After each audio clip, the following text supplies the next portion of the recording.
श्रावण मास माहात्म्य 30वां अध्याय। ईश्वर बोले, हे सनत कुमार, मैंने आपसे श्रावण मास का कुछ कुछ माहात्म्य कहा है। मेरी इस कल्याणी प्रिया सती ने दक्ष के यज्ञ में अपना शरीर दग्ध करके पुनः हिमालय की पुत्री के रूप में जन्म लिया। श्रावण मास में व्रत करने के कारण यह मुझे पुनः प्राप्त हुई, इसलिए श्रावण मुझे प्रियकर है। यह मास न अधिक शीतल होता है, न ही अधिक गर्म होता है।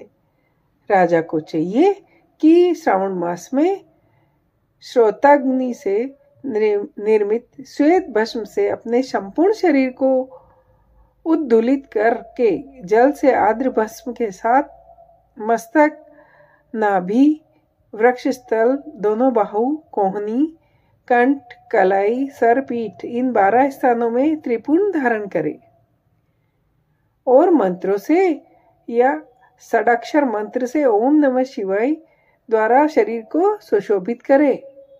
शरीर में 108 रुद्राक्ष धारण करे।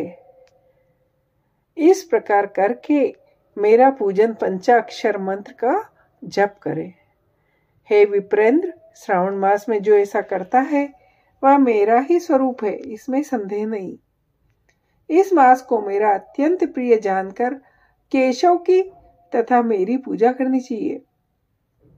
इस मास में मेरी अत्यंत प्रिय तिथि कृष्ण जन्माष्टमी पड़ती है। उस दिन भगवान श्री हरि देवकी के गर्भ से उत्पन्न हुए थे। हे सनत कुमार, यह मैंने आपको संक्षेप में बताया है। अब और क्या सुनना चाहते हो? सनत कुमार बोले, हे पार्वती पते, आपने श्रावण मास का जो जो कृत कहा उन्हें सुनकर आनंद सागर में निमग्न रहने के कारण, उनका वर्णन विस्तृत होने के कारण व्यवस्थित रूप से श्रीमती नहीं बन पाई। अतः हे नाथ, आप क्रम से सबको यथार्थ रूप से बताइए। ईश्वर बोले, सनत कुमार, श्रावण मास की शुभ अनुक्रमणिका को आप सावधान होकर सुनिए।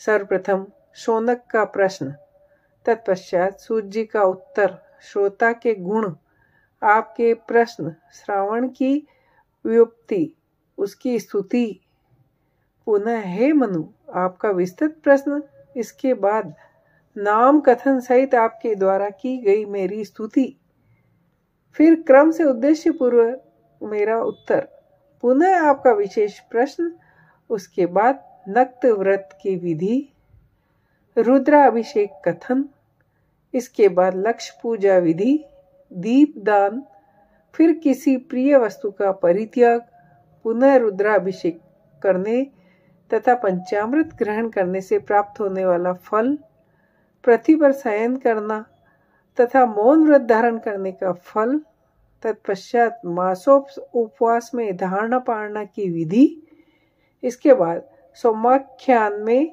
लक्ष्य रुद्रवर्ती विधि, पुनः कोटिलिंग विधान, इसके बाद अनोदन नामक व्रत कहा गया है।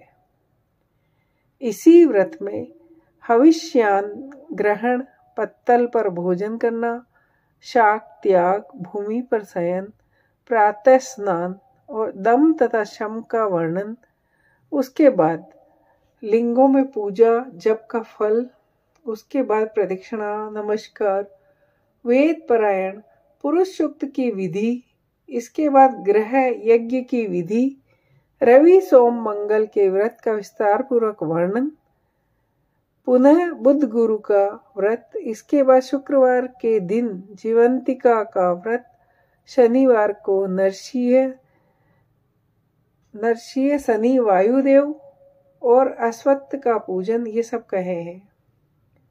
उसके बाद रोटक व्रत का माहात्म्य, औटुंबर व्रत, स्वर्ण गौरी व्रत, दुर्वा गणपति व्रत, पंचमी तिथि में नाग व्रत, षष्ठी तिथि में सुपोधन व्रत, इसके बाद शीतला सप्तमी नामक व्रत, देवी का पवित्रारोपण, इसके बाद दुर्गा कुमारी की पूजा, आशा व्रत, उसके बाद दोनों एकादशियों का व्रत, पुनः श्री हरि का पवित्रारोपण, पुनः त्रयोदशी तिथि को कामदेव की पूजा, उसके बाद शिव जी का पवित्र धारण, पुनः उपाकर्म, उत्सर्जन तथा श्रवणाकर्म इसका वर्णन किया गया है।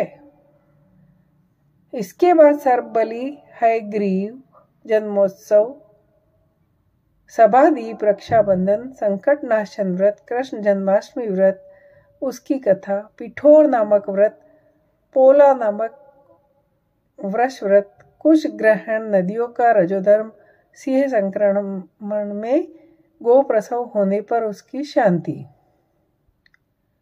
कर्क सिंह संक्रमण काल में तथा श्रावण मास में दान स्नान महत्यम, वाचक पूजा, अगस्त अर्ध विधि, फिर कर्मों तथा व्रतों के काल का निर्णय बताया।